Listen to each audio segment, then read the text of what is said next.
মেকে গার্ডেনের পক্ষ থেকে শুভেচ্ছা রইল। কেমন আছেন সবাই? আজকে এই পর্বে দেখাবো পটল গাছের ফুল কৃত্রিম পরাগায়ন পদ্ধতি। আর এই কৃত্রিম পরাগায়ন পদ্ধতিটা কেন করতে হবে তার কারণ হচ্ছে, আমরা যদি পটলে সঠিকভাবে কৃত্রিম পরাগায়ন না করি তাহলে আমাদের কাঙ্ক্ষিত ফল পাওয়া যাবে না। হতে পারে ছাদ বাগানে বা বাণিজ্যিকভাবে বা নিজের পারিবারিক চাহিদা মেটানোর জন্য। তো আজকে আমরা দেখে নিব কিভাবে কৃত্রিম পরাগায়ন করতে হবে এবং দিনের কোন সময়টাতে উপযুক্ত সময় কৃত্রিম পরাগায়ন করার জন্য। তো সম্পূর্ণ ভিডিওটি দেখতে থাকুন, আশা করি উপকৃত হবেন। পটল গাছের কৃত্রিম পরাগায়ন করার জন্য বিশেষজ্ঞ হওয়ার প্রয়োজন নেই, শুধুমাত্র জানতে হবে কোনটি পুরুষ ফুল কোনটি মহিলা ফুল। আগে দেখে নেই কোনটি পুরুষ ফুল এবং কোনটি মহিলা ফুল। পুরুষ ফুল গাছের পাতা এবং মহিলা ফুল গাছের পাতার একটু ভিন্নতা আছে, তার মধ্যে আপনি পাশাপাশি রাখলে বুঝতে পারবেন। তা হচ্ছে এই পুরুষ ফুল গাছের পাতা একটু মোটা এবং বড় হয়, যেটা একটু সাদা সবুজ, এবং মহিলা যেটাকে ফিমেল সেটা হচ্ছে কালো সবুজ যেই পাতাটি, এটি হচ্ছে মহিলা। এবং ফুল পক্ষান্তরে আরেকটি জিনিস, সেটা হচ্ছে ফুল দেখলে আপনি চিনতে পারবেন এটি হচ্ছে পুরুষ ফুল, এর নিচে কোনো ফল নেই। পাশাপাশি এটি হচ্ছে মহিলা ফুল, দেখেন নিচে একটি ফল ছোট্ট দেখা যাচ্ছে, এটি হচ্ছে মহিলা ফুল। এখানে পটল ধরবে। তো পটল ধরার জন্য অবশ্যই আমাকে কি করতে হবে, হাতে পরাগায়ন করতে হবে, যেটাকে আমরা কৃত্রিম পরাগায়ন বলি।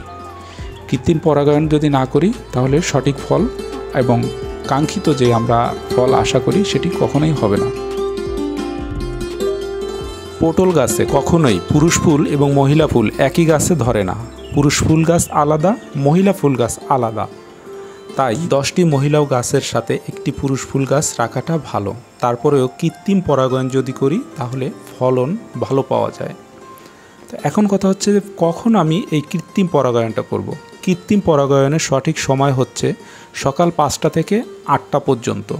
সকাল 5টা থেকে সকাল 8টা পর্যন্ত এই সময়টাতে যদি আমি কৃত্রিম পরাগায়ন করি তাহলে ভালো হয়।